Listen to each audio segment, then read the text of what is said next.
We had no attack on, I had no kick with, I had no Ezekiel Nappy. I lost. Okay? So coming here, trying to play around the head, this side. If you need to move, I will move over the head. Okay? Avoid to move over this. Then you want to keep it left. Okay? I will put in the back, but I'm going to over.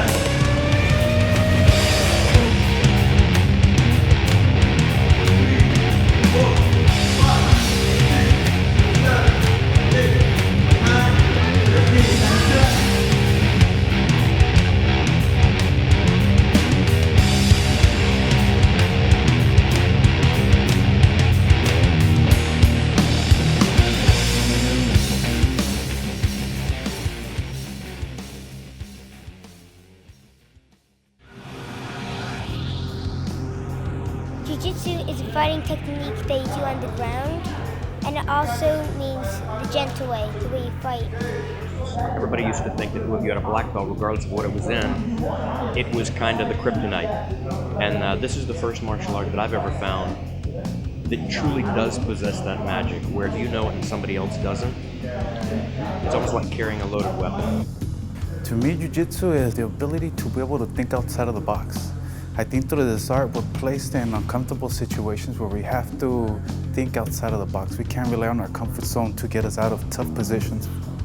Just the way I think, I don't look at problems like I can't solve them anymore. Because of jiu-jitsu, I now look at them as in, they're areas where I need to grow in. Where we used to look at those as disabilities, now we look at them as abilities where we can grow. So that's what jiu-jitsu definitely brought to me. It's a martial art. It's a way for guys to train, to come together. It's a social function. It's also a physical activity that embraces both kind of a tradition of techniques, but also the application of cognitive awareness, right? Anytime you're rolling, you got to have both the physical side and the mental side working alongside one another. The better they work, the better you are at jiu-jitsu. It's a martial art kind of built for the smaller guy to beat the big guy. They call it the gentle art. It's more flow, not so much like wrestling, but more flow and putting piece to piece together to submit your opponent. It's an outlet. Like I try to tell the people and explain to people, like jiu-jitsu brings together a bunch of people inside the gym. You got doctors, you have cops, you have guys that barely work, you got kind of like troublemaker guys that come in, people that have all aspects of life that come together, and then it's all jiu-jitsu. When they're on the mat, everyone's friends, and it brings everyone in as one big family. If you're in jiu-jitsu, you're kind of weird, or you got something, you know, that brought you here. People come from different areas of their life where they struggle with stuff that's difficult, and jiu-jitsu can pull you out of that. It has the power to do that, I believe. You know, when you're on this mat, it goes away. You can forget about it. At the end of the day, you know, it's therapeutic. It's a therapeutic feeling. You build every day here, no matter what. There's no denying that. Jiu-jitsu has just been a really positive influence for me to get away from some of like the more negative things that I used to be involved in. It's taken me kind of away from the streets and kind of a more, this overall just negative mentality, and helps, you know, change my life. Like jiu-jitsu's really helped save my life on several occasions. Some people train for self-defense, some people train just for socialize, some people train just to have fun, to make friends, whatever. So basically it's everything. I think jiu-jitsu means everything for us who do jiu-jitsu. Not only a sport, not only a self-defense martial arts. So it's beyond that. So that's how I see, especially for us who dedicate their life to the sport. So. Well, for me, it's an exercise, a martial art, a way of life. It's my outlet. It's what all of us like to do. It's almost like a religion. You live and you breathe it, and you just think about it all the time. It always changes, and if it's right for you, it just, you know, changes lives. When I first started, I weighed about 360 pounds, and then right now I'm about 275. So it changed my life. You know, it made me focus on other aspects of my life that I was lacking at, my nutrition, my health. I mean, jiu-jitsu made me just bring this all together, and I'm still kind of big, you know, but with jiu-jitsu just made me focus, and here I am now. It's a way to work your stress out so you don't carry it out there. If you look at it, even the toughest guys here, it's a really loving environment, and I think that jiu-jitsu is very special like that.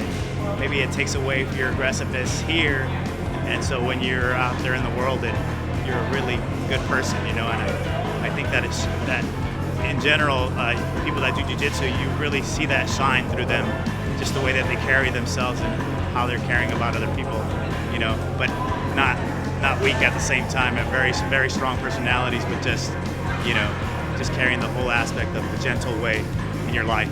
You know, I'm never going to get done learning, so it's always going to be a progressive effort to go forward and learn something new every time. And jiu-jitsu, there's nothing better because you could make your own tech. If it works, it works. You know, there's a door open for new possibilities at any time you want.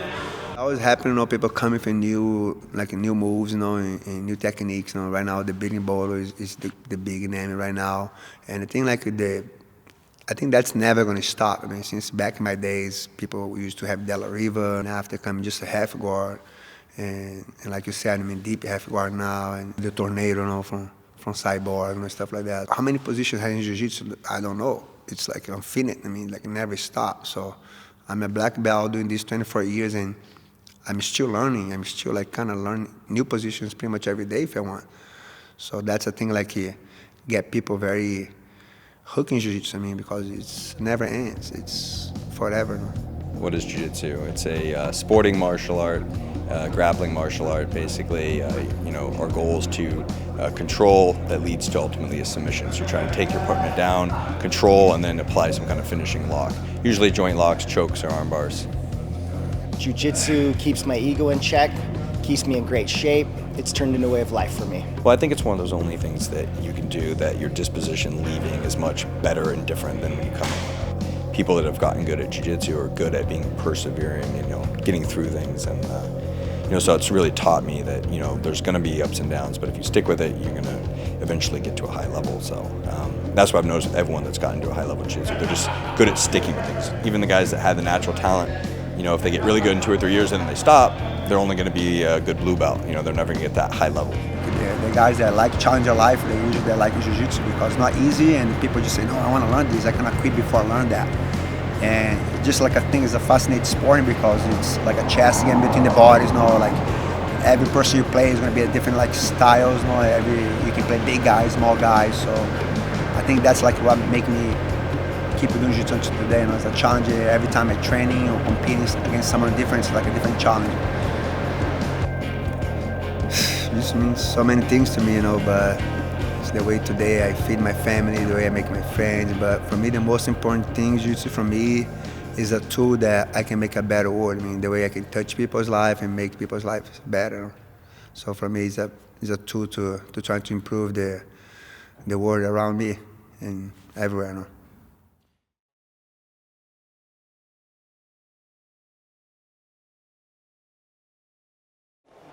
What it means underneath it, model of excellence. That's what, you know, all these guys here are really cool.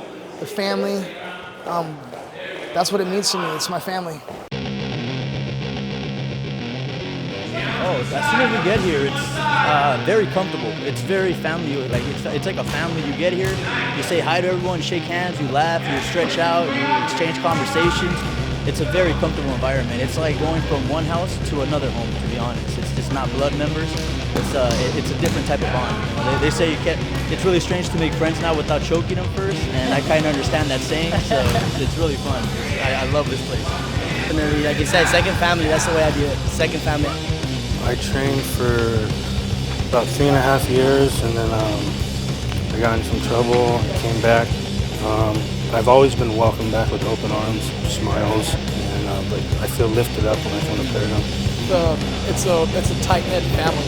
Everybody's friends here. You can walk in a stranger and leave a friend right away. It created a new opening for me. I have a passion for it. There's a drive behind it. Kind of like when I joined wrestling in high school. It's something I didn't know, and then when I did it, it was like, how come I didn't know about this? How come I didn't do this before? 7 months ago when I joined, I came here once, and I've been coming here ever since, and I haven't stopped. And I can't stop. It's addiction. I call it flu-jitsu. You catch a sickness, and you just can't stop it.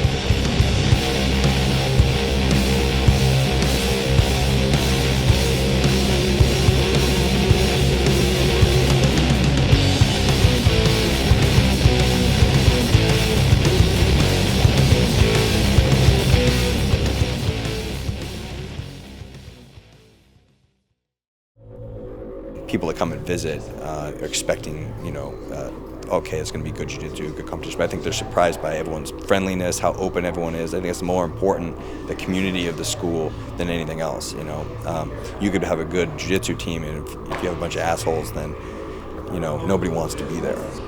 What's Paragon mean to me? The best. That's what it means to me. This school fits my style. This school helped me grow. If I was to do it all over again, I'd pick Paragon over and over and over. It become like a big thing, like a big family, because everybody that comes to us, they come, they stay, they leave, but they always come back and stay with us, and all over the world. It's a feeling of home when I'm here. We always joke it's hard to leave. I get stuck here for hours and hours, as my wife reminds me all the time. It's just a comfortable environment here. Everyone here is for the common good. As somebody told me the other day, there is no racial lines here, there's no discrimination. Everyone is sort of delineated by the belt color. And so it's really cool that way. Everyone is we're all one here. I think it's a concept that Franjinha developed in all those years. I think he dreamed with something, and he chased the dream, and I think he accomplished, because he has a huge team, great guys with him. The way they work is very professional, very nice. The vibe is so good. The environment itself, it's nice. So I think they're doing correct. I think it's a dream someone had and just planned, and it's becoming true. So that's how I see it. The other aspect I think about Paragon, which alongside kind of having a reputation of tough jiu-jitsu fighters, maybe even more important, is that we're real welcoming. I think you come to any academy, any Paragon academy, there's not a lot of attitude, there's not a lot of ego. And I think that's a difficult balance, but it's an important balance between having tough rolling, but also having kind of the ability to welcome new members and being able to be friendly off the mat. And I think it's something that Paragon is able to do really well. Paragon is a family, and where I've been training, many different schools all over the 30 years, and there's a kind of environment, a unique environment that makes this place special, this family special.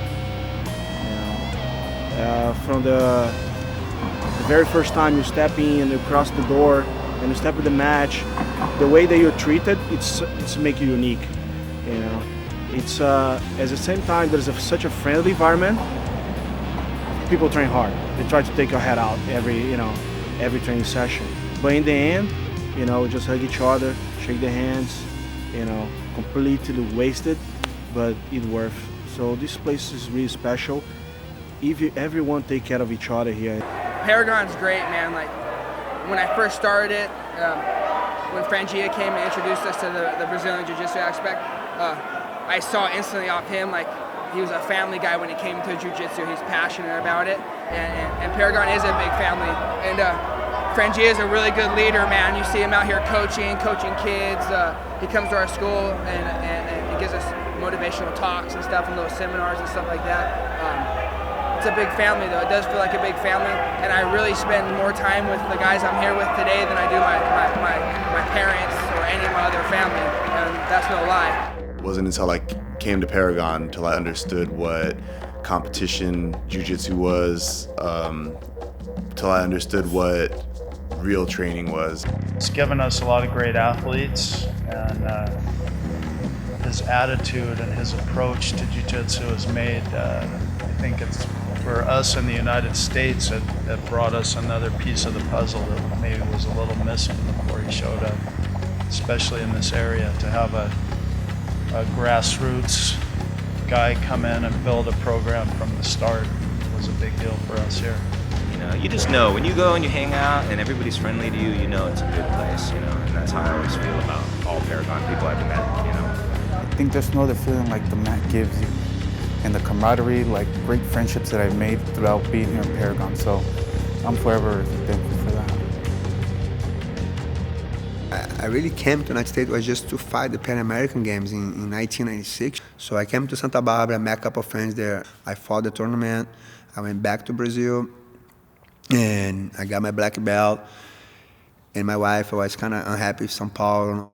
I want to have new goals for myself too. So she kind of told me how'd you like that? I said, oh, it's cool, I like. And I said, do you want to go trying to stay there a little bit? And I said, yeah, why not? So we pack everything, you know, we sold all your stuff that we have, you know, we have a couple cars, we sold the cars to collect some money, you know. By the time I didn't know that I was pregnant, so we came anyways. It was really hard at first because we didn't know what to expect, but no English at all. And she was very brave, you know, and she said, okay, so let's do it. So we came meet her and the baby, you know, like 4 months on the belly. And the guys here was really, really, you know, interested in jiu-jitsu. They were like, wow, what is that? This is a really good martial arts. And they started in Santa Barbara. Before I actually opened Paragon, we used to have a school called Insight. Mike Lang, there used to be a boxer teacher that he wanted to look for space to rent, but he didn't have the money to rent like a bigger space. So we merged with him and we kind of share the space. So I have like half kickboxing, half jiu-jitsu. We have like good guys there. Now back then I have Tyrone, Adan, Jeff just started. So I put everybody together and talk to the students and say, look, I'm going to need to go back to Brazil because my visa is going to expire. And luckily I have one of my students, Michael Florimbi, that was my godfather here. After the class, he told me, look, I love jiu-jitsu, I want to keep learning jiu-jitsu and how I can help you to stay here. That's how was the beginning of Paragon. He talked to his wife and they get along and they kind of opened Paragon and they hired me to teach for them. He offered me to open Paragon in another place. So I kind of leave the boxing gym and open the school, just Paragon on Mason in Santa Barbara. So I was like in 15 West Mason Street. After Mason, you moved to Milpas. I stayed for 7 years there on Milpa Street. That was a very small school, like 1,000 square foot mat. And it was one of the, I think, like the best years for Paragon in terms of competition, everything, you know, that we have like a very tight team and just tough kids, like training like in this small place in mat wall and break everything, break all the drywalls. Very cool time. And from there, that's how I met Sean Apperson. He started training for me there, and today he's my partner in the Santa Barbara school. In 2008, that's when we opened the big school that we have today in Santa Barbara. Today, if I'm not wrong, I think we have 32 now, 32 black belts under Paragon. My first black belt was Tyrone Glover. When I have my first class with the student, I try to ask him what's the goal. I try to get more feedback from him possible. What brought him to the academy, right? And pretty much from that first interview I had with the person, I analyzed if he's achieving his goals, if he's really being sticky for his commitment, all that what he told me he wanted to do. I mean, like sometimes the guy come to me and he's like 300 pounds, and he want to go, I say, hey, I want to lose weight, I want to build my confidence. And I say, okay, so let's go do this together. And I try to just give him the tools that he can achieve that goal. And if he show me progress, that means that he should be going to the next belt. So I have guys come to me and say, well, I want to be the best in the world. I want to be a world champion. I say, okay, so let's go start competing. And if you bring results for your tournaments and you show me that you're doing your job, I mean, you show me progress, that's how you're going to progress in the belts. So that's how I see the most, And you don't need to be the best guy in the world, but you need to show that you achieve your goals, your techniques increase, you commit to your training, that you come to the school. It's not that like one person coming once a week, you're not the kind of guy coming once a week, once a month, So that's how usually I analyze about the belts. To teach people how to love the sport, to love jiu-jitsu. It doesn't matter the belt. The belt, they always used to tell us, the belt is just to put your gi in place. It doesn't matter if you're a black belt or don't training, you're gonna have your ass kicked by a purple belt. The way I try to teach people today, it's like making them love jiu-jitsu. For me, the most important thing is you love jiu-jitsu. Ricardo always told me, hey, you prefer to be the toughest white belt or the suckest purple belt? I said, look, I want to be the toughest white belt. We have so much rules today in your life. Your work, your school. So I want people when they come to the academy, they feel comfortable there. They know it's just like a place they can hang out, respect each other. And don't be stuck in that kind of so many rules they need to follow. I think the most important thing in life that, I follow, respect the other the way I like others to respect me. So that's what I try to bring to my academy. Respect the next person the way you want that person to respect you. And forget the rules, forget all that. Just have fun, body together, and training hard, and just improve jiu-jitsu. through the Paragon, I'm able to give back to America what America gave me, the opportunity to have work, to feed my family. And today, through Paragon, I'm able to help the Americans today support their family, like follow their dreams, have their academy, and everybody kind of spread the good thing that BJJ can give to the world, and make people's life better, make their life better, and keep the legacy alive. I don't see just like, oh, it's my school. I'm the owner of that. I think like it's a lot bigger than just Franjinha today.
Franjinha, Ricardo, Miller.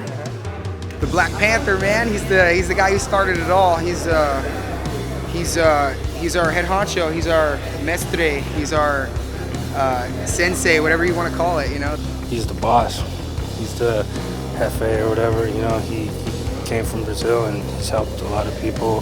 He's always just been a compassionate person. He's obviously like the master here. I saw these videos of him just like killing him, and I was like, dude, this is our instructor? I don't know, he's real complete with his instructions. He doesn't leave anything out. Like in those little hand turns or anything he shows you, it's like it's very detrimental to the position. He's definitely an icon in this sport. Franjinha, to me, that's Yoda. That's Yoda, and we're his Jedis. To me, that's perfect mentorship, a great leader. He definitely leads by example. And then when I met Franjinha, he was amazing. He's always given me advice, never made me feel weird about it. Always just, I can tell it's from his heart. He's not looking at me like a competitor. My Life Smart's father, Franjinha, has taught me how to treat other people, how to be a tough guy, but yet treat people with respect, the utmost respect. Who is Franjinha? For me, Franjinha is like another father. He comes here, he treats us with respect. He sees us as students, as friends, as family. This sport is definitely something that he finds a passion for, and he likes to show it to us. He likes to express that passion. So for me, he's a role model. He's a great role model, especially for the sport of Brazilian Jiu-jitsu. He makes the classes fun. He cusses every now and then with his accent, it makes it a little bit funnier. Porra! Caralho, porra! Brothers! Jump! 2 points, I got 2 points.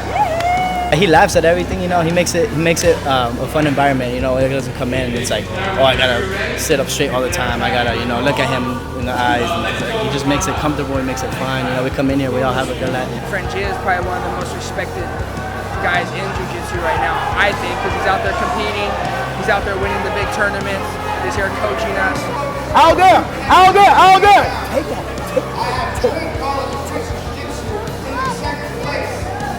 Franjinha is an incredible teacher because he's a really passionate teacher. He's really passionate about jiu-jitsu. When one of his students does well, as in does a technique well, he gets really excited. At a tournament, when he's coaching people, it's pretty rare by the second or third day that he still has his voice, because he's usually hoarse by that time because he's been yelling so loudly. Hide the arm, cara! Yes, go top, cara! Go top, cara! Strong, cara! Let's go, guys! It's so good! Go now, pummel! Now bring it over, Lance! Let's go, Lance! Give him the hell now! Give him the 2 minutes the hell, Lance! 2 minutes the hell, Lance!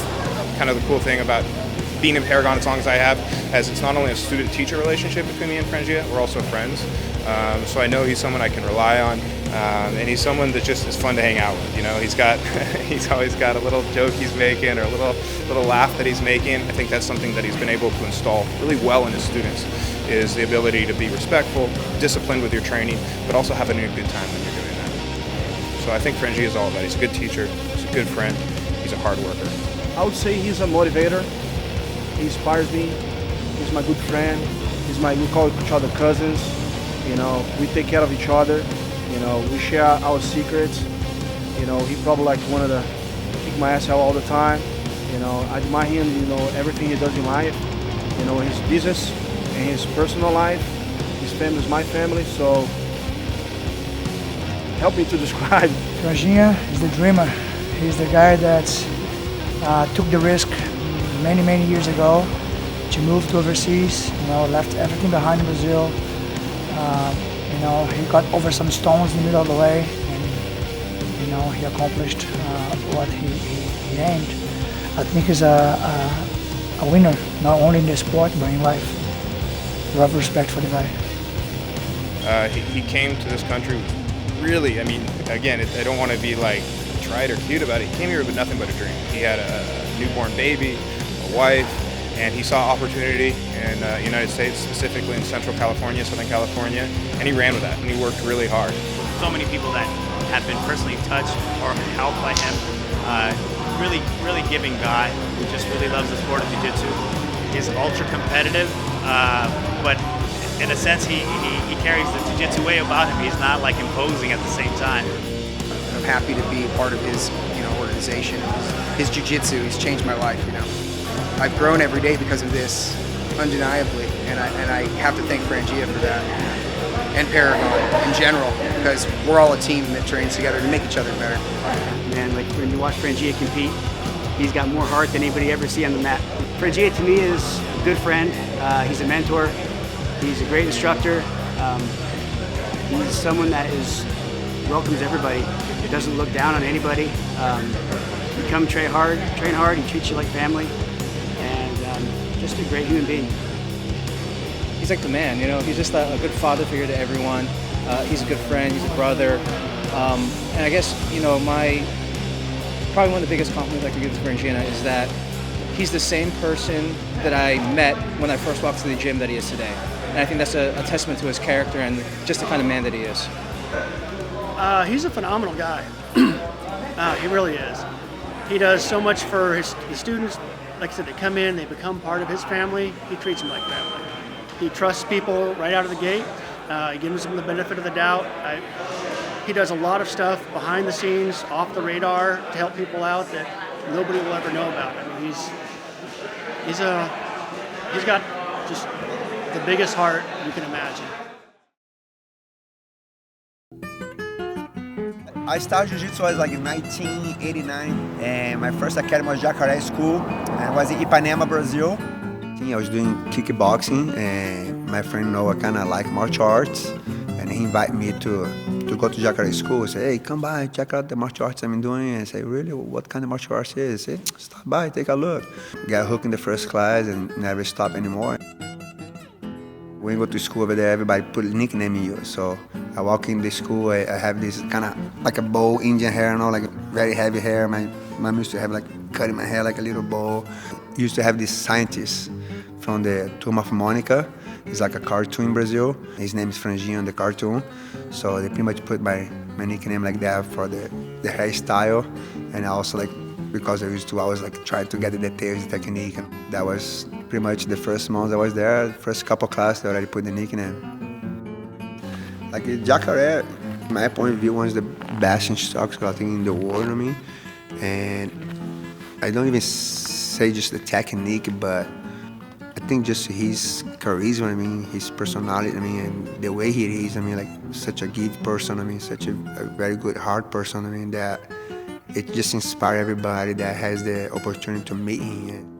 I was coming from like a divorced parents, and he extended the hand for me. I came to him and said, Jacaré, my dad's going through divorce, I'm not gonna have money to pay the school. He told me, oh, if you wanna really be serious, you know, you can stay here with me and dedicate your time to the academy, help me teach the lower belt guys, you know. So I have the privilege to teach a lot of guys that today still in the sport, you know, like big names like Ronaldo Vieira, Rodrigo Comprido.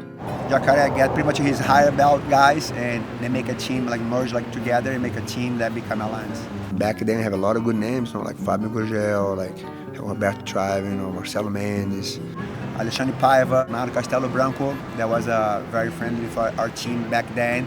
Eduardo Jamelão, like Jamelão was unbelievable, he beat pretty much all the big names out there, you know, he beat Saulo, he beat Jean-Jacques, he beat like Nino, he beat everyone. It was amazing to see him competing, you know, and he's a nice guy too.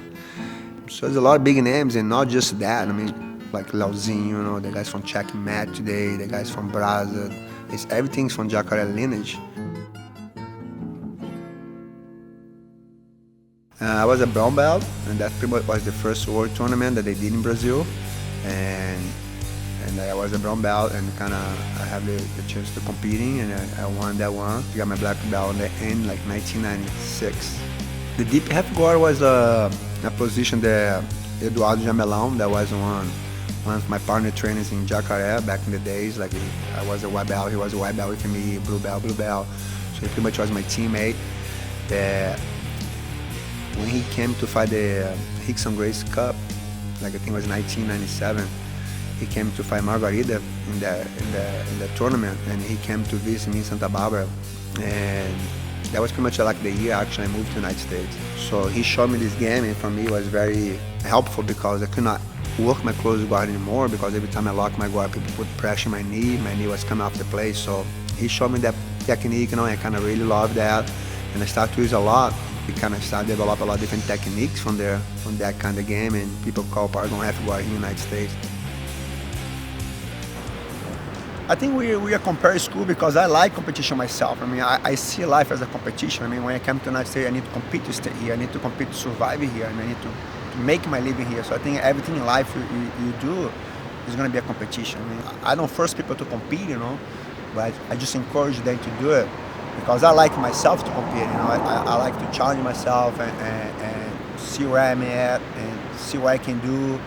Well, the last year I fought at the super heavy. And the reason I did that was just because I want to fight like different people, you know, and a lot of times when you go to the tournaments, we're fighting the same people, you know, and so I kind of want to like challenge myself against big guys. You know, I train for big guys, so it's kind of for me. I mean, and sometimes I do my weight division open, so for me anything like my division above is really don't make too much difference if I fight open class. I need to fight big guys anyway. So sometimes just I want to find new people, and so I go up the division. I like to have people around me. I like to have friends in my house. You know, I like to have like a house full of people, like talking, barbecue, hang out. You know, and I like any kind of sport outside. You know. I really like my garden. You know, I like to play with my plants a little bit. You know, like I'm eating all this little hydroponic garden now, so I really enjoy that right now. And I'm really like a handyman guy, so I like everything like play with my hands. You know, sometimes I just like construction. You know, sometimes I go to my backyard and build something. So another thing I think I brought from Jacaré, like philosophy, you know, in his teaching, you know, that we always support everyone's tournaments, you know, like competition or alliance, Jacaré School Alliance. We always like went to any people tournaments. I mean, we went to Jean-Jacques, we went to Cleveland, we went to Claudio França tournament. I mean, IBJJF, all these tournaments, like without any politics. I mean, and Jacaré never was like that guy that want to host a lot of tournaments. He never did really alliance tournaments besides doing school tournaments. So the idea was just like to promote the sport, help these other associations to promote the sport. And we all fight for one flag. I mean, that's one thing he always taught us. I mean, we all should be fighting for Jiu-Jitsu flag. We should not be fighting for Alliance flag, Paragon flag, Gracie Bar flag. I mean, we are Jiu-Jitsu. We should be united as one flag. So that's the idea like we see. I mean, that's the idea I'm trying to follow. I hope I just lose inspiration when I cannot move. You know? I love the mat. It's my pretty much my second house. You know? My family that I have there.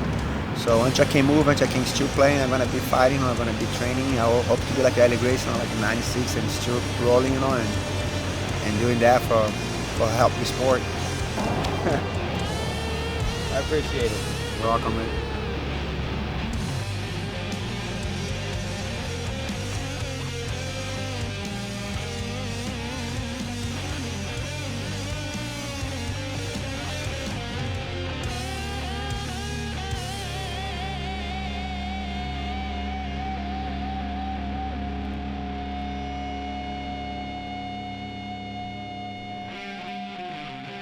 Ryan Hall's badass. I like Ryan Hall.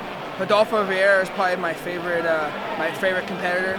His guard passes are sick. You know what? Definitely. My favorite ones I would say is Rodolfo Vieira and Marcelo Garcia. Like Marcelo Garcia is always one of my favorites. Well, Marcelo Garcia is always my favorite, but I think he's retired now. Keenan Cornelius is my favorite now. I really like Marcelo Garcia. There's this guy, I can't remember his name. I think his name is Bill Cooper. Marcelo Garcia is one of my favorite competitors. Rafael Lovato Jr. is one of my favorite competitors. And of course my instructor Franjinha is one of my favorite competitors because he always gets out there no matter what and puts it down. Of all time, I'd have to say Marcelo Garcia is very high on my list. And the boss, Franjinha. Franjinha is the man. When he competes, he's an example for all of us. Franjinha and Jeff Glover a lot, and Milton Boston. Of course, probably I'd say Bill Cooper and Jeff Glover. Bill Cooper, also Franjinha. Franjinha is one of my favorite because he's so determined. Okay, he's like a bulldog out there. Jeff Glover, Franjinha. I'm a real fan of the rivalry between Cobrinha and Rafa Mendes. A lot of the guys coming up are really great, Leandro Lowe. So yeah, a lot of guys I still watch. Some of the kind of older competitors I really like. I like Dean Lister's game a lot, and I like seeing Jeff Glover do well. I like seeing Bill Cooper do well. I used to train with Cobrinha, so I like watching him fight. Lucas Slippery, I like watching him fight. You know, I think Buchecha has a real open, fun game. Crone has a game where he attacks, he just goes for it. I like the guys that go for it. They risk themselves, they go for the submission. I mean, I love watching Cooper compete, Glover. Outside of our school, guys like Buchecha. Marcus Buchecha. I'm a big fan of my brother. I really like Leandro Lowe's game. It's really awesome watching him how loose and just really comfortable he is. Yeah, I like the Meow brothers. I like their Barambolos. I like the Mendez bros. If I need to name one person, it's like the guy that I think like conquered the most, make like a big was Roger Grace. You know, like one is the beautiful jiu-jitsu, like very basic and very strong, and make people sometimes question. I mean, how much you need to learn from jiu-jitsu to be good, or just stick with the basics and have a perfect jiu-jitsu, or looking for these crazy moves and get like more fashion jiu-jitsu. So